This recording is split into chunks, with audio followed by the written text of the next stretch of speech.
On roule désormais facilement sur l'axe Lubumbashi-Kasumbalesa-Sakanya après le dernier passage du gouverneur Jacques Aboula Kato il y a 48 heures. Cette journée du dimanche 20 août 2023, le chef de l'exécutif provincial a passé à mettre en place la décongestion totale de la nationale numéro 5.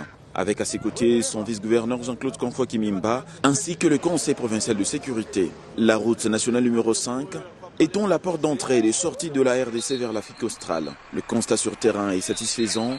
Les longues queues de poids lourds sur plusieurs kilomètres ont disparu. Les véhicules roulent normalement dans les deux sens.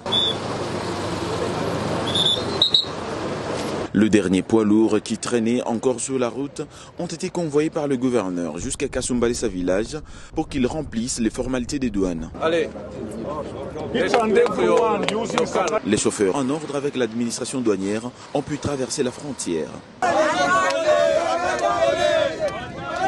Sur la route vers le port sec de Sakanya, le cortège du gouverneur Jacques Aboula Kato a été intercepté par quelques jeunes de Mokambo qui ont dénoncé de tracasseries administratives à travers une taxe illégale. Sur le champ, le gouverneur Jacques Aboula Kato s'est rendu au poste frontalier et a suspendu immédiatement la perception de la taxe de $20 instituée par la commune urbano-rurale de Mokambo.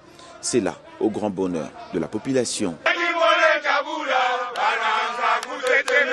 De là, le chef de l'exécutif provincial et sa suite vont se rendre au port sec de Sakanya en passant par le poste de péage de Lukangaba afin de s'enquérir de la raison de la lenteur maladive de camions à passer à la frontière. Sur place, le responsable de la DGDA et de l'OCC vont fournir des explications, se rejetant mutuellement la faute. Dès que le track est arrivé jusqu'à ce niveau ici, cela veut dire que tout est dans le système. Et les chauffeurs, ils viennent avec tous les documents.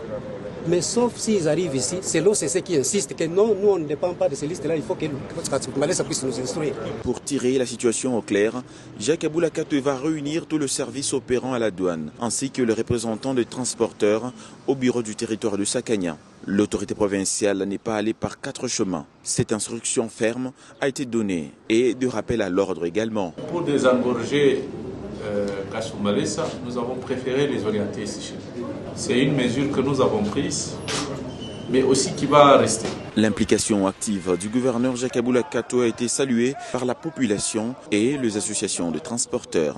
Il s'agit de l'engagement du chef de l'exécutif provincial du Haut-Katanga dans la résolution des problèmes qui touchent les peuples au quotidien.